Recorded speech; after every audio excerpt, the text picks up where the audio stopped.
Hi everyone, so you probably have seen quite a few hexagon pop-up type cards online. I know I certainly have. And so, yeah, so I've come across, well, I haven't come across, I've made this one. This is a completely my original design from what, I mean, I haven't seen one like this before. So quite often they either, and I've made them before where they pop up in the middle, so this bit would go down, and then you'd have another bit of hexagonal around the back. But I decided that I would do a version of sort of like a flat version. So it actually stands up. That's the top bit. That's how it stands up. So you've got the hexagonal bit at the front, but then it's completely flat on the back.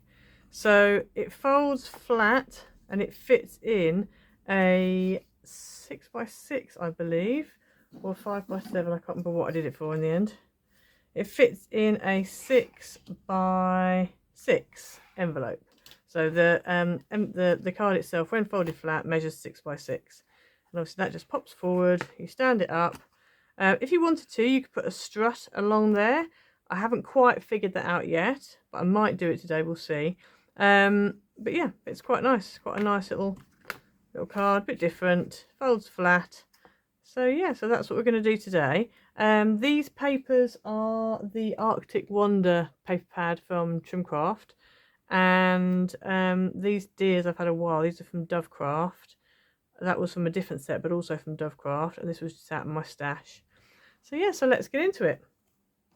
So for this card you will need, now quite often you have lengths of, well I do, lengths of A4 that I've cut off from where I needed a, I don't know, maybe I needed a 5 inches or 6 inches, you know, maybe I need a 6x12, but I didn't have a 6x12, and I thought I'd use a 6x11 3/4 or whatever, and I end up with a bit of a strip cut off. So this is quite good for that. Ideally, you could do with having a 12-inch length. However, I am doing it today with an A4 length. So this is actually like, this is about 11 3/4. It's basically the length of an A4. So yeah, if you've got a if you've got a 2 inches high by 12, that's great. This is 2 inches by about 11 3/4. Whatever an A4 is, that's what this is. So what we're going to do is, I'm going to come back to these other pieces in a minute.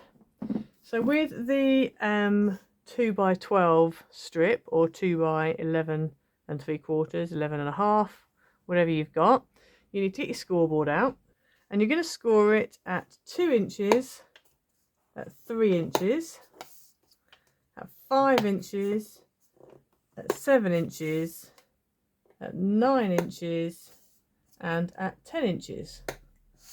Okay, so that's all the scoring you need to do. And then we're just going to go ahead and mountain fold all of these score lines.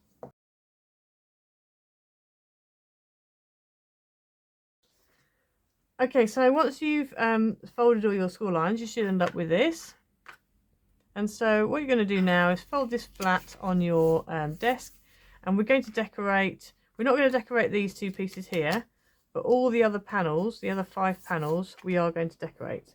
So for decorating, you need 2 little tiny rectangles. The mat for these, this is optional, so this is this bit here, and this is basically on the finished card, it's this section here and this section here. So you don't have to necessarily decorate that, because from the front you can't really see it. I did it just because I thought it looked neater with it done. But those 2 pieces, the mat is 7/8 by 1 3/4, and the pattern is 3/4 by 1.5. Then you need 3 pieces that are 1 3/4 by 1 3/4 for the mat, and the pattern is 1.5 by 1.5. So we're going to go ahead and stick these on. So these 2 outer panels don't have any pattern on them, it's just these 5 inside panels. So I'm going to go ahead and stick these onto there.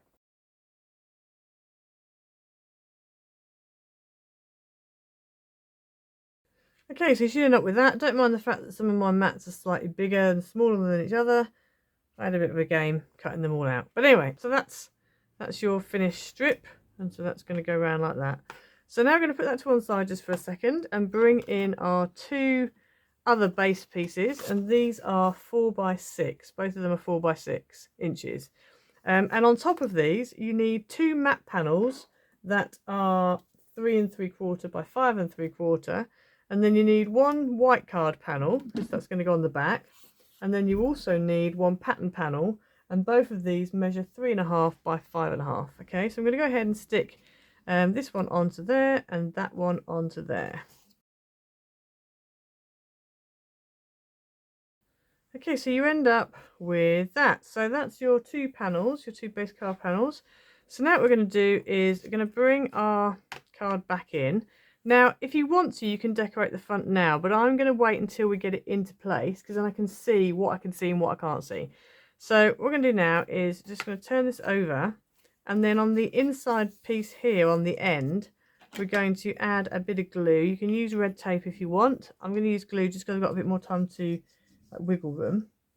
I'm just going to put some glue on this end panel here, and then I'm going to take the this backing piece, make sure obviously it's the right way up, and I'm going to put it on here, line this bottom section up with the bottom of your strip, and fold your card over the top like that.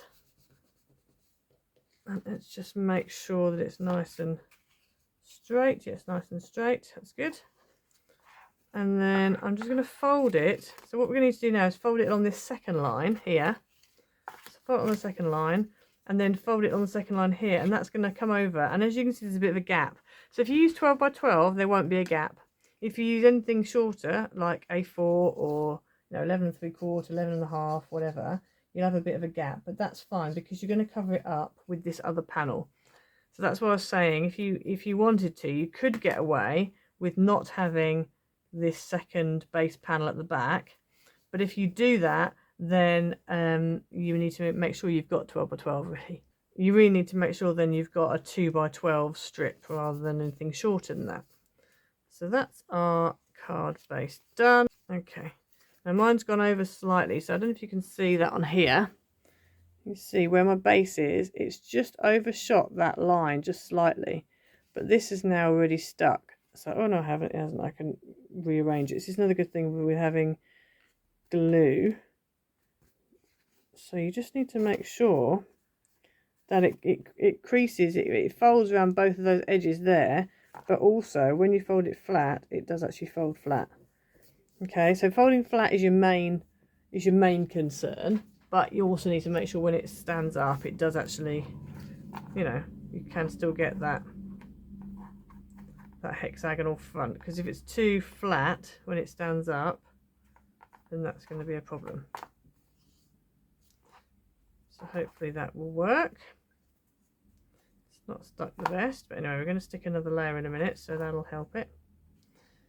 Right, so now we're going to go ahead and stick the other layer on the back. So this is the one that's going to go on the back here. It does make it very thick on the back there, so just make sure you don't use too thick a base card. My card that I'm using here probably is a bit too thick. I'm not sure how thick this is, because this was a oh, actually no, this is a 290. This is actually Paper Mill Direct Curacao Cocktail double-sided pearl card, and it's 290 GSM, so it's a really good weight. And actually I think for this card it's probably a little bit too thick. Could do with a smaller, like a thinner one. The one that I did originally was 240, about that anyway, roughly mid 200s, 250, 240, something on those lines, whereas this one's a bit more. Okay, so we're going to stick that down, make sure that's all nicely lined up, and so there's your base piece. And then we're going to go ahead and decorate. So I've decided to decorate using the beautiful, beautiful, beautiful snowflake dies from Coca Rosa Studios. I couldn't resist. They're just too beautiful. So this was a set I showed on one of my videos recently. These are snowflake dies, and you get 6 in a pack. I'll just lay them out so you can see them. If you use my code ICED15, you will get 15% off your order. But look how beautiful they are. They're just so beautiful. They're more star than snowflake. That's a real proper snowflake. But some of the others are very star shaped. But they're just beautiful. They really are. So I'm going to use those. I might not use them all because I've got quite a few there. But I'm going to decorate up with those. And then this was a Spellbinders die from a year or so ago. And so I've just cut it out of another piece of Paper Mill Direct card. This is a single-sided pearl. I can't remember what it was called. I'll write it in the description below in the product description later. And then I've got gold mirror on top. So I'm going to stick that. It's going to go in there like that. And then I was thinking about having a few little snowflakes coming out from behind. Or maybe even on here. I don't know. I just need to work it out. So the joy of this card as well, you have to remember, this is 4x6 on the back.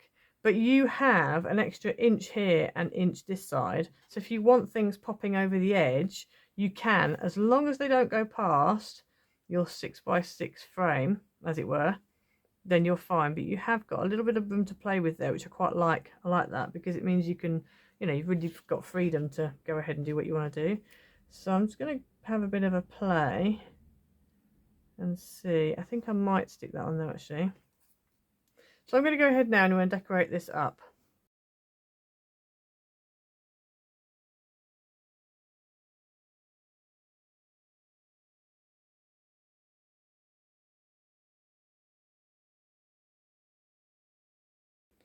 Okay, so there's your finished card. I decided to leave the front panel blank. I've got this one sticking out, which is fine, because obviously when it's up, you've got it like 3D sticking out, but obviously it does fold flat as well.